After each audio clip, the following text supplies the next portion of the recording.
Support WrestleTalk! Give us a subscribe. Goldberg wins the Universal Championship. Miz and Morrison win the SmackDown Tag Team Championships. And The Undertaker wins a match he wasn't a part of.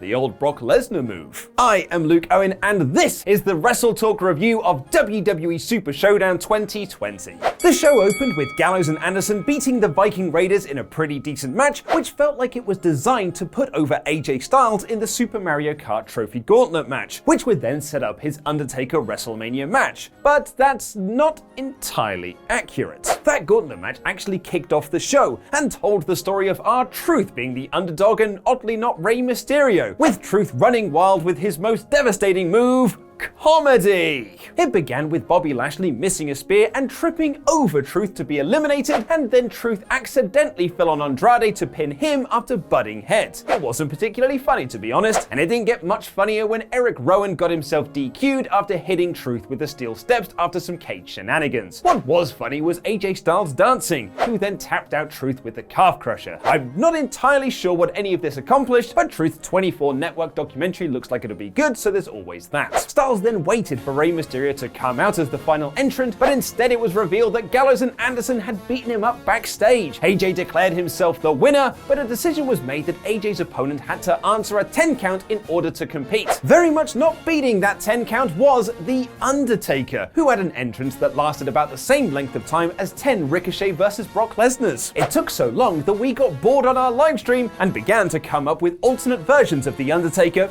like the Reign of the Supermen. Here are some of our best ones: Later Taker, Lucha Taker, Mecha Taker, Overtaker, Mighty Morphin Power Taker, Under 2Acre, and El Takador. Our live streams are pretty great, you should definitely check them out. WrestleMania came early as The Undertaker pinned AJ Styles in a match he wasn't a part of, which seems pretty standard for Saudi Arabia shows. Up next saw Miz and Morrison beat the New Day to win the SmackDown Tag Team Championships in a standard TV show match, which also featured Kofi Kingston taking a sick bump over the top rope where he did an unprotected flat back bump to the floor. Holy crap, please never do that again. Worse still, it didn't even play into the finish, which saw Morrison hit Kingston with a chair so Miz could roll him up and grab the tights. It was perfectly fine wrestling. The total opposite of that was Angel Garza versus Humberto Carrillo in a Raw rematch from Monday, which wasn't quite as good as their TV encounter, but was still really great. The crowd didn't care, sadly, and Carrillo lost once again, which I'm starting to think is his gimmick. What was also excellent, and what was probably the best match of the night, was Street Profits versus Seth Rollins and I'm Not Your Buddy Murphy guy for the Raw Tag Team titles. Street Profits were nearly on Manso levels of over with this Saudi audience, and these four men worked brilliantly together to the point where they actually got the usually quiet Saudi crowd to bust out a "This is awesome" chant. As has been custom in the new Seth gimmick, he hit the stomp on Dawkins behind the ref's back so Murphy could pick up the win. This was really good stuff, and the Seth Rollins gimmick is one of the best things in WWE right now.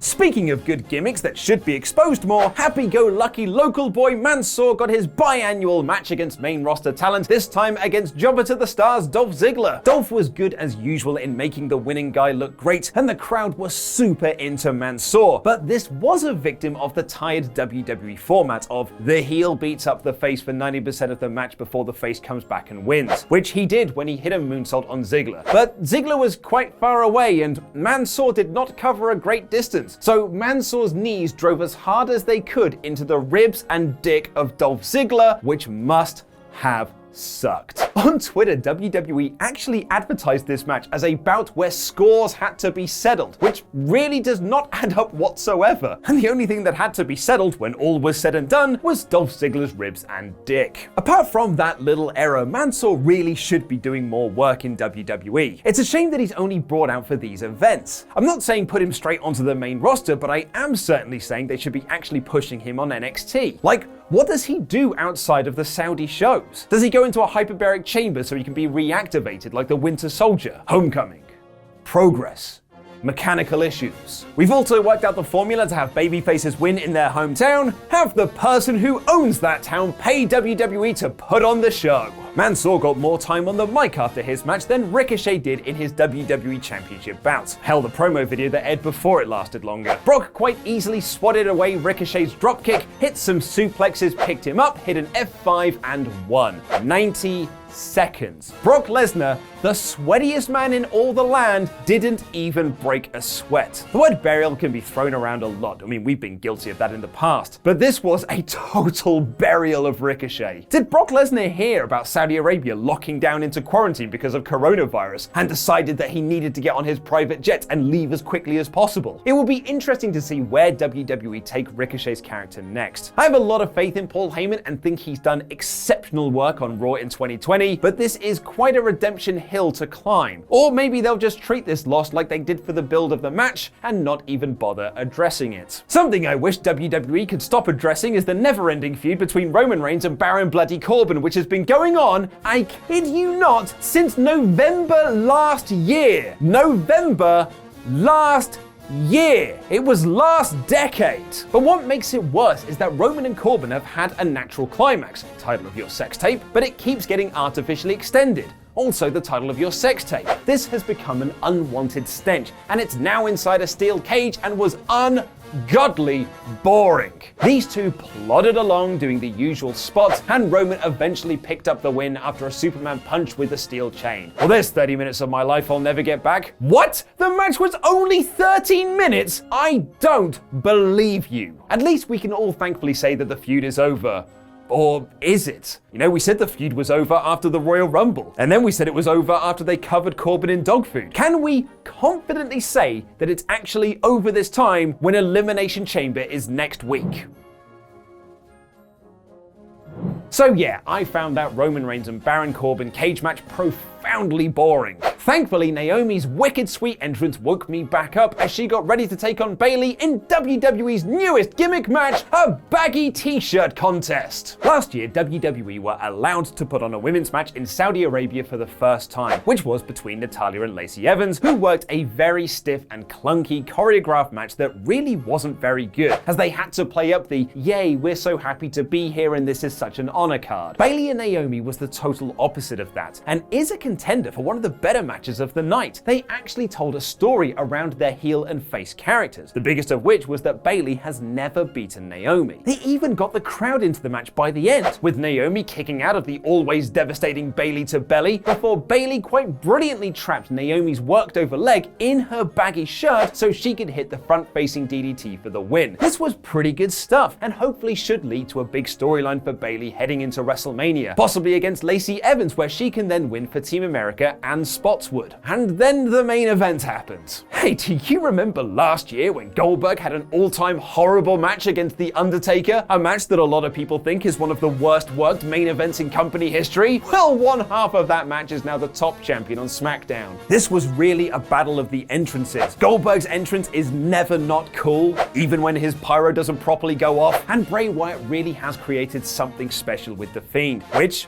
despite WWE's best efforts, still has an air of mystique and protection around it. We actually noticed a giant spike in our viewers on the live stream during this match, almost as if the intrigue of Goldberg versus Fiend was one that couldn't be denied. Or as Jordan Torpedo put it in one of his super chat donations to Sammy for Syria, I am somehow already regretful for The Fiend and Goldberg. Preemptive regret. It's such a powerful regret it travels through time to hit you before it actually happens. There was an uneasy feeling in the air, which turned into an indescribable feeling when Goldberg mashed his finisher button and hit multiple spears on The Fiend. Fiend responded by spamming his finisher button with the mandible claw, but Goldberg mashed his harder and he hit the jackhammer and picked up the win. Goldberg is the first man to properly beat The Fiend and is the new Universal Champion, because Roman Reigns versus Goldberg is a bigger WrestleMania match than Roman versus The Fiend. No matter how cool your character is, no matter how over it is, money and ratings always talk, and Goldberg equals both of those, and the Saudis have a lot of the former. The Fiend may be one of the best characters in the modern era of WWE, but even WWE found a way to Bray Wyatt The Fiend. For fun, here's how we reacted to the end of the match. Oh, he's getting set up for the jackhammer. Jackhammer's going up. Oh, it's going to be impressive to keep him up there. Jackhammer! 1, 2, No. 3. Yes! Goldberg wins! Goldberg's the Universal Champion again! He just beats him!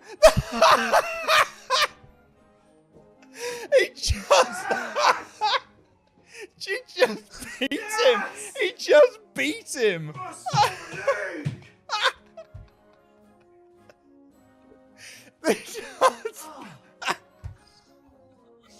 They just beat him. Come on! I mean, you've got to laugh, haven't you? Fiend got up after the match and disappeared in the lights going out, but it's Hell in a Cell all over again. Not enough and too late. The deed has already been done. The Fiend's been beaten, and Goldberg is the top champion on SmackDown. Or like Trollberg, am I right? At least we didn't have the red lights, I suppose. Always look for the positive. So that was our review of WWE Super Showdown 2020. Vote in the poll above my head to let me know what you thought using these options on screen. This was an incredibly boring show with very little to talk positively about. The Raw Tag Title match was really good, and Bayley versus Naomi had its moments, but the big takeaways from the night are almost indicative of these Saudi shows. Part-timer The Undertaker won a match he wasn't in, part-timer Brock Lesnar squashed a potential top star, and part-timer Goldberg beat what was the hottest act in wrestling just 6 months ago to win SmackDown's top title. The Saudi money is strong. Super Showdown 2020 was a meh per view. Will WWE stars be stranded in Saudi Arabia after Super Showdown? And what was the real reason for the Pac Kenny Omega finish on AEW? Click the videos on screen to find out more.